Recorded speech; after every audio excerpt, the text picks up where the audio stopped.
La transparence salariale, juste le mot fait un peu grincer des dents, hein?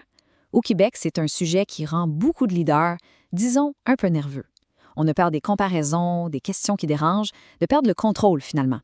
Mais et si je vous disais que le vrai risque aujourd'hui, c'est pas d'en parler, mais de rester silencieux? C'est exactement ce qu'on va explorer ensemble. Alors, pour les prochaines minutes, voici notre plan de match. On va commencer par attaquer le tabou du salaire, de front.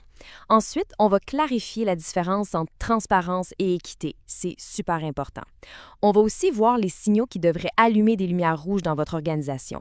Puis, on va passer au concret avec une méthode en 4 étapes simples. Et finalement, on va voir comment passer de la belle intention à l'action réelle. Allez, on commence. Première partie, le tabou du salaire. Parce que oui, le vrai risque a complètement changé de camp. On va se le dire, jaser de rémunération, ça crée souvent un certain malaise. Mais aujourd'hui, ne rien faire, eh bien, c'est tout simplement plus une option. Alors, soyons honnêtes une seconde. Est-ce que parler de salaire, ça vous met mal à l'aise? Si la réponse est oui, ou même juste un petit peu, sachez que vous n'êtes vraiment pas seul. C'est un sentiment super répandu. Mais c'est justement cette culture du malaise qu'on doit commencer à déconstruire. Et c'est là que tout bascule. D'ici 2026, la game change complètement. Le vrai danger, c'est plus d'ouvrir la discussion sur la rémunération, non. Le vrai risque, c'est de rester vague, de ne pas être clair. L'ambiguïté qui nous protégeait peut-être avant est devenue notre plus grande faiblesse. Les attentes ont changé, puis le coût de ne rien faire est maintenant bien plus élevé que le coût d'agir. OK, section 2. Transparence n'est pas équité. Avant d'aller plus loin, il faut absolument qu'on soit sur la même longueur d'onde. On mélange souvent ces deux mots-là, mais ils veulent dire des choses très différentes. Alors, regardons ça. D'un côté, on a l'équité salariale. Ça, c'est simple. C'est la loi. C'est une obligation de la CNSST pour corriger les écarts de salaire basés sur le genre. Point. De l'autre côté, on a la transparence salariale. Ça, c'est pas une obligation légale. C'est un choix. C'est une stratégie de communication pour que tout le monde comprenne comment les salaires sont décidés. Le point crucial, c'est qu'une entreprise peut être 100% conforme à la loi sur l'équité, mais si personne ne comprend pourquoi il gagne ce qu'il gagne, bien, elle va perdre ses meilleurs talents. C'est la confiance qui est en jeu ici. Et parlant de confiance, regardez l'impact direct que ça a sur le recrutement.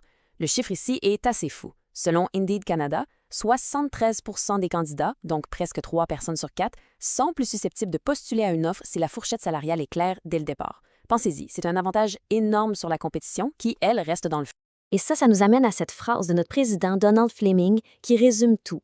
Quand le salaire devient flou, la confiance se met à coûter cher. C'est exactement ça.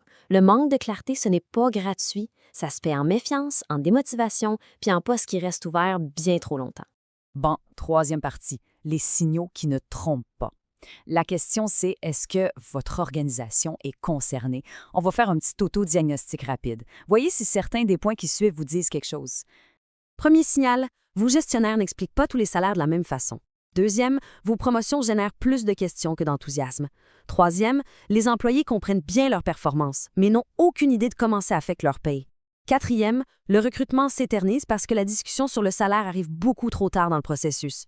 Et le dernier, peut-être le plus révélateur, vous avez peur de la transparence parce que, au fond, votre propre structure salariale n'est même pas claire pour vous. Si un de ces points-là sonne une cloche, ce n'est pas pour se taper sur la tête, c'est juste un diagnostic. C'est le signe que votre système actuel est à bout de souffle. OK, assez parlé des problèmes. Passons aux solutions. La bonne nouvelle, c'est qu'il y a un chemin clair pour s'en sortir, surtout pour les PME. Pas besoin de réinventer la roue. On a une méthode en 4 étapes, simple et qui a fait ses preuves. Alors, la voici. Étape 1. Clarifier. Ça, c'est définir votre philosophie de rémunération. Pourquoi on paie comme on paie? Étape 2. Structurer.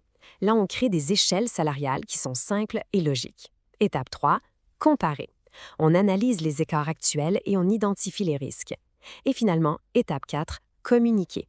C'est seulement ici qu'on forme les gestionnaires à bien expliquer tout ça. L'ordre de ces étapes, c'est vraiment la clé du succès. Ce tableau, j'aime beaucoup parce qu'il est super concret. Il prend les symptômes qu'on a vus tantôt, il montre l'impact direct sur le business et surtout, il donne la première action à poser. Prenons un exemple. Le symptôme, c'est des offres d'emploi sans salaire. L'impact, moins de bons candidats. La première action, toute simple, ajouter une fourchette salariale à l'offre. Ça démystifie le problème, puis ça le rend beaucoup plus facile à gérer, non? Bon, la théorie, c'est bien beau, mais est-ce que ça marche dans la vraie vie? Absolument. Laissez-moi vous parler d'un cas réel. Une PME dans le secteur manufacturier, ici au Québec. Environ 80 employés. La direction pensait que tout était sous contrôle jusqu'à ce que des employés clés commencent à quitter. Le signal d'alarme? Un malaise profond parce que personne ne comprenait la logique derrière sa paie. Alors, ils ont appliqué la méthode en 4 étapes. Et regardez bien les résultats après seulement 4 mois. Le temps pour recruter des gens à des postes clés a baissé de 30 et 100 de leurs postes critiques avaient maintenant une structure salariale claire, documentée et explicable. Le point important ici, c'est que ce n'est pas le fait de publier les salaires qui a tout changé, c'est la capacité de les expliquer clairement. On arrive à la 5e partie, de l'intention à l'action. Parce que c'est bien beau d'avoir un plan, mais il faut aussi des outils pour que ça devienne une habitude, et pas juste un projet ponctuel. C'est là qu'on passe du papier à la réalité du quotidien. Et ça, c'est une phrase qui est au cœur de tout ce qu'on fait chez M360. On n'est pas là pour vous faire une conférence. On est là pour vous activer. Notre but, c'est pas juste que vous sachiez plus de choses, c'est que vous fassiez les choses différemment, pour de vrai. Alors, comment on active les équipes? Avec un véritable écosystème. Prenez M360 Compass, notre plateforme SIRH. Elle relie directement la paye aux responsabilités, aux compétences et aux objectifs de chacun. C'est fini le flou. Pour le recrutement qui traîne, on a intégré un outil d'IA, CV Align, qui identifie en un clin d'œil les candidatures les plus pertinentes. Fini le temps perdu. Pour la gestion au quotidien, il y a l'app M360+, qui intègre des bonnes habitudes. Et même pour les rencontres, M360 Meet s'assure qu'elles sont bien préparées et efficaces. Tout ça, c'est supporté par notre programme LPR, qui donne aux gestionnaires la discipline pour être proactifs. C'est un système complet pour transformer les intentions en résultats. On arrive au dernier point, votre prochain geste en tant que leader. Et ça se résume à une seule question. Une question qui peut vraiment tout changer. Cette citation-là, elle est fondamentale. La transparence salariale n'est pas d'abord un exercice de divulgation, c'est un exercice de maturité de gestion. Pensez-y, le but, c'est pas de placarder des chiffres sur un mur. Le but, c'est de prouver que votre organisation est assez solide, assez mature pour expliquer ses décisions avec confiance et cohérence. Donc, pour résumer, le risque a changé de camp. La clarté bâtit la confiance et il y a une méthode simple pour y arriver. Mais tout, absolument tout, revient à cette question. Est-ce que vos gestionnaires, aujourd'hui, sont capables d'expliquer un salaire avec calme, avec cohérence et avec crédibilité? Si la réponse est non, ou un « ça dépend lequel », vous venez de trouver votre priorité numéro 1. Alors, on termine avec une question pour vous. Quel est votre plus grand défi en ce moment en leadership ou en gestion? Chez M360, ça fait plus de 15 ans qu'on accompagne des dirigeants et des gestionnaires avec un taux de satisfaction de plus de 99 %. Si vous sentez que c'est le temps de passer de l'inconfort à la confiance, de l'intention à l'action, on est là pour ça. Notre mission, c'est de vous aider à bâtir plus de clarté, de mobilisation et de meilleurs résultats. Contactez-nous et ensemble, révélons le leader en vous.